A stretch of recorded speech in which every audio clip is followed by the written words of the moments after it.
Muy buenas, ¿qué tal están, hermanos? Dios les bendiga. Mi nombre es Gabriel y hoy les traigo una nueva reflexión de la palabra de Dios. El Apocalipsis no es un libro de terror, sino de las revelaciones del fin de los tiempos que Jesús le mostró al apóstol Juan. Nos revela lo que está detrás de la historia humana, pero sobre todo lo que ocurre dentro de cada corazón. En las páginas del Apocalipsis aparece una figura inquietante, que es la figura del anticristo. No es simplemente un personaje del fin de los tiempos, sino la representación viva de todo lo que busca ocupar el lugar de Dios en nuestra vida. Es la encarnación del orgullo que comenzó en el cielo con la rebelión de Lucifer y que sigue repitiéndose en la tierra cada vez que el ser humano dice en su interior: yo puedo ser mi propio Dios. Pero conozcamos un poco de su carácter. Será engañador, un engañador espiritual y religioso. Se presentará como un líder que pretende sustituir o usurpar a Cristo. Primera de Juan, capítulo 2, versículo 18, dice que muchos anticristos han aparecido. Por esto conocemos que es el último tiempo. Su engaño no siempre será evidente. A menudo se disfraza de bien o de paz, mientras desvía a las personas de la verdad. Será un negador del Hijo de Dios. Negará que Jesús sea el Hijo de Dios encarnado y Salvador del mundo. Promoverá doctrinas contrarias al Evangelio. Será un hombre de muchísimo poder y autoridad. Fíjense que en el libro de Apocalipsis, capítulo 13, se habla de una persona, de una figura con gran poder político y religioso que ejerce control sobre la humanidad. Podrá realizar señales y prodigios que confundirán a muchos. Será una persona con un orgullo tremendo y de autoadoración. Dice que se exaltará a sí mismo sobre todo lo que se considera divino, buscando adoración humana. Eso lo podemos ver en 2 de Tesalonicenses, capítulo 2, versículo 4. Tendrá un mensaje lleno de falsedad y arrogancia. Y también perseguirá a todos los cristianos. En Apocalipsis capítulo 13 dice que perseguirá y oprimirá a los que siguen a Cristo fielmente. Él buscará consolidar su autoridad mediante el miedo y la coerción. Pero desde los primeros capítulos en el Apocalipsis nos muestra que la historia de la humanidad es una batalla entre la verdad y la mentira, entre la humildad de Cristo y la soberbia de este personaje impostor. El anticristo surge como la cúspide de esa mentira. Promete paz, justicia y unidad. Pero bajo esas palabras se esconde el deseo del control absoluto. El apóstol Juan lo había advertido siglos antes. Ya está actuando el espíritu del anticristo. Es decir, no debemos esperar solo un gobernante futuro, que de hecho aparecerá en escena muy pronto, sino reconocer un espíritu que ya influye hoy en la humanidad. La tentación constante de reemplazar a Dios con nuestras propias ideas, con nuestros propios sistemas o deseos. El anticristo no aparecerá de forma grotesca o evidente, vendrá disfrazado de luz. Jesús mismo lo advirtió. Dijo: se levantarán falsos cristos y falsos profetas que harán grandes señales y prodigios para engañar. En un mundo que valora más la apariencia que la verdad, esa advertencia suena más actual que nunca. Hoy no necesitamos un líder mundial para ver el espíritu del anticristo en acción. Lo vemos cuando el éxito se convierte en ídolo, cuando la tecnología promete salvación, cuando la moral se acomoda a los gustos personales, cuando el corazón humano busca autonomía total, sin referencia a Dios. El control económico del que habla Apocalipsis 13, cuando dice nadie podrá comprar ni vender, sino el que tenga la marca, no es solo una imagen profética del futuro, sino un reflejo del presente.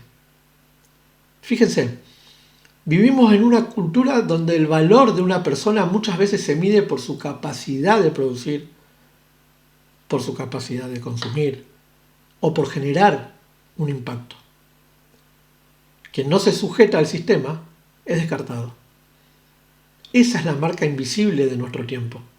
El conformismo que reemplaza la fidelidad.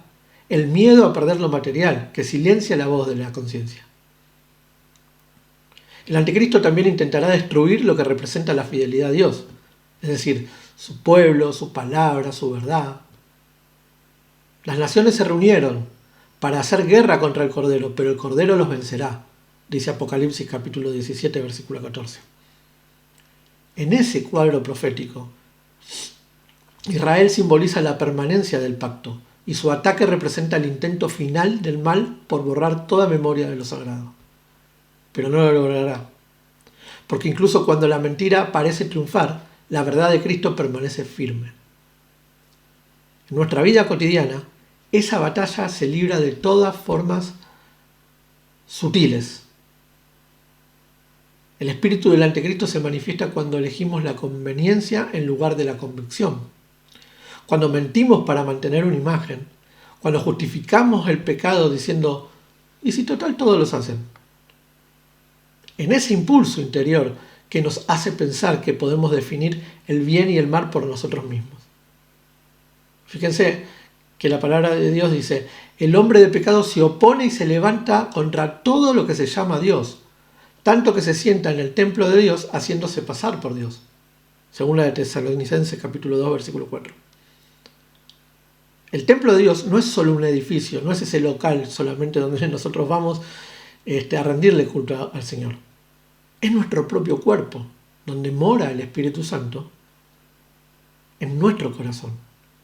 Y cuando nos colocamos en el trono de nuestras decisiones sin rendir cuentas a nadie, también estamos repitiendo ese mismo acto.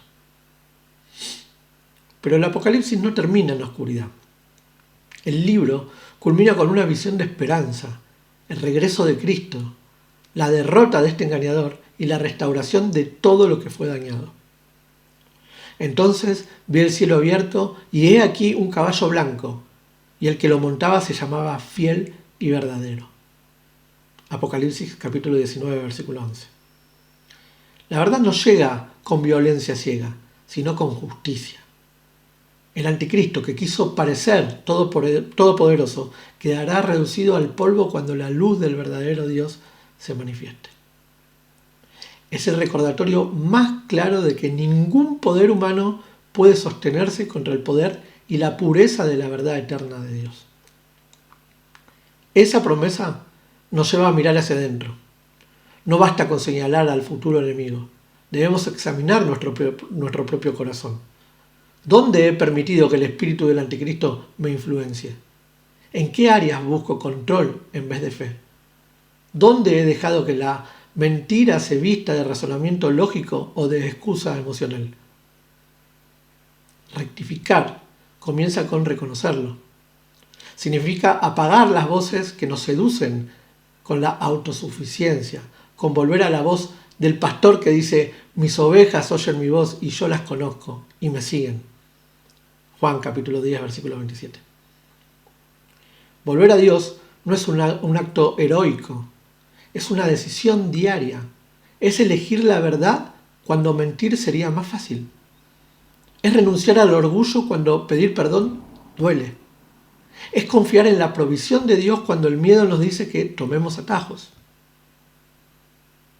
En lo cotidiano, resistir al espíritu del anticristo puede significar cosas tan simples como apagar la pantalla del televisor para orar, detener una crítica para bendecir o hacer justicia aun cuando nadie nos ve. Porque la marca del Cordero no se lleva en la frente, sino en el carácter. Al finalizar el Apocalipsis nos llama a que no tenemos que temer, sino a despertar. No a obsesionarnos con descifrar fechas, sino a discernir el espíritu de nuestra época. La historia del anticristo es la historia de lo que ocurre cuando el hombre se exalta a sí mismo.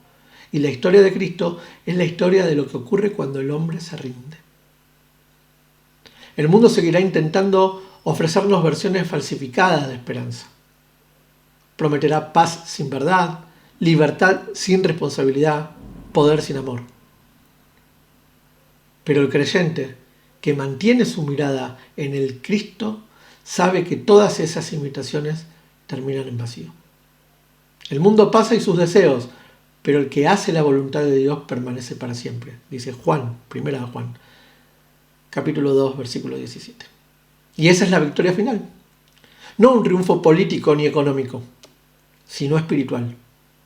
Cuando Cristo reina en nosotros, el anticristo pierde su poder. Porque el corazón que pertenece a Dios no puede ser gobernado por la mentira. Y aunque los tiempos se oscurezcan, la luz del Evangelio sigue brillando, recordándonos que la historia no termina con este impostor, sino con la verdad hecha persona, con Jesús, el Cordero vencedor. Hermanos, hasta aquí la reflexión de hoy, y meditemos en estas cosas. No es necesario tener miedo ni obsesionarnos con quién es el anticristo. La Biblia nos da una guía más útil: mantenernos firmes en la verdad de Cristo, discernir los engaños y vivir con fidelidad, porque eso nos protege de cualquier influencia anticristiana. Un abrazo en Cristo, mis hermanos. Dios les bendiga.